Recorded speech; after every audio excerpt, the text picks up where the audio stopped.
যে নিজেকে বড় করে তাকে ছোটই করা হবে, আর যে নিজেকে ছোট করে তাকে করা হবে বড়। শুভ সকাল, সকলকে প্রীতি ও শুভেচ্ছা জানাই। আজকে আপনাদের মাঝে পবিত্র মঙ্গল সমাচার পাঠ করছি আমি সিলভিয়া রাকসাম। আজকের পাঠের বিষয়, অন্তরে যে বিনম্র, ঈশ্বর তো তারই প্রার্থনা পূর্ণ করেন। কয়েকজন লোকের মনে এই দৃঢ় ধারণা ছিল যে তারা ধার্মিক। অন্য সকলকে তারা অবজ্ঞার চোখেই দেখত। তাদেরই লক্ষ্য করে যিশু তখন এই উপমা কাহিনীটি বললেন। একবার দুজন লোক মন্দিরে প্রার্থনা করতে গেল। এদের একজন ছিলেন ফরিসি আর একজন ছিল করগ্রাহক। ফরিসি সোজা হয়ে দাঁড়িয়ে মনে মনে এই প্রার্থনা করতে লাগলেন, হে ঈশ্বর, তোমাকে ধন্যবাদ, কারণ আমি তো অন্য 5 জনের মতো নই। ওরা তো পরের জিনিস কেড়ে নেয়, যত অন্যায় কাজ করে, ব্যভিচার করে। ওই যে করগ্রাহক, আমি তো ওরও মতো নই। আমি সপ্তাহে 2 বার উপোস করি, আর যা কিছু রোজগার করি তার 10 ভাগ আমি তো নৈবেদ্য দিয়েই থাকি।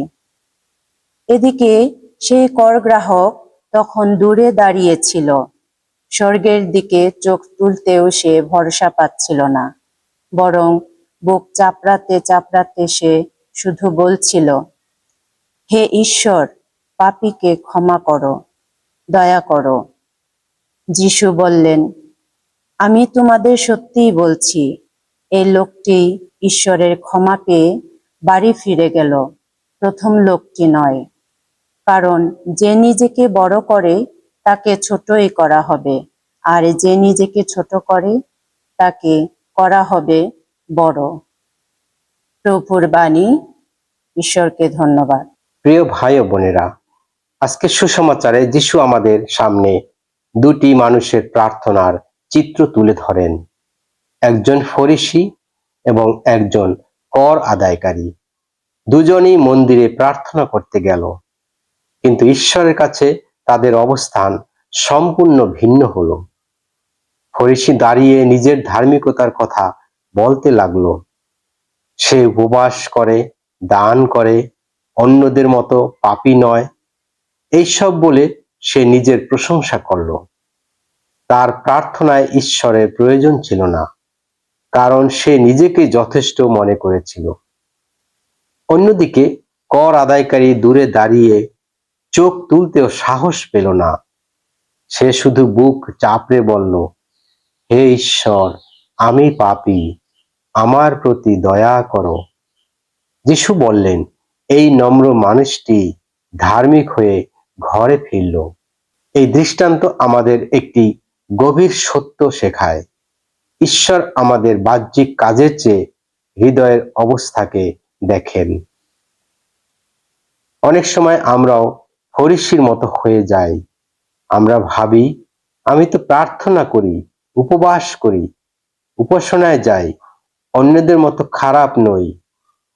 কিন্তু সেই ভাবনার মধ্যেই অহংকার ঢুকে পড়ে এবং আমরা বুঝতেই পারি না যে আমরা ঈশ্বর থেকে দূরে সরে যাচ্ছি। ঈশ্বর নম্র হৃদয় ভালোবাসেন। যে হৃদয় নিজের দুর্বলতা স্বীকার করে, ক্ষমা চায়, করুণা ভিক্ষা করে, ঈশ্বর সেই হৃদয়কে গ্রহণ করেন। প্রিয় সুধী, এই দৃষ্টান্ত আমাদের নিজেকে অন্যের সাথে তুলনা না করে নিজের হৃদয় পরীক্ষা করতে আহ্বান জানায়। আমি কেমন প্রার্থনা করি? আমার প্রার্থনায় কি কৃতজ্ঞতা ও অনুতাপ আছে, নাকি শুধু নিজের ধার্মিকতার হিসাব? যিশু আজ আমাদের একটি প্রতিশ্রুতি দেন, যে নিজেকে নম্র করে তাকে উচ্চ করা হবে। তাই আসুন আমরা সেই কর আদায়কারীর মতো প্রার্থনা করি, অহংকার নয়, বিনয় নিয়ে, অভিযোগ নয়, অনুতাপ নিয়ে, নিজের গুণ নয়, ঈশ্বরের করুণার উপর ভরসা করে। কারণ সত্যিকারের ধার্মিকতা আসে না আমাদের কাছ থেকে, এটা আসে ঈশ্বরের অনুগ্রহ থেকে। আসুন প্রার্থনা করি, হে প্রভু, আমাদের অহংকার দূর করে দাও, আমাদের নম্র হৃদয় দান করো, যাতে আমরা তোমার করুণার উপর নির্ভর করে সত্যিকারের ধার্মিক জীবন যাপন করতে পারি। আমেন।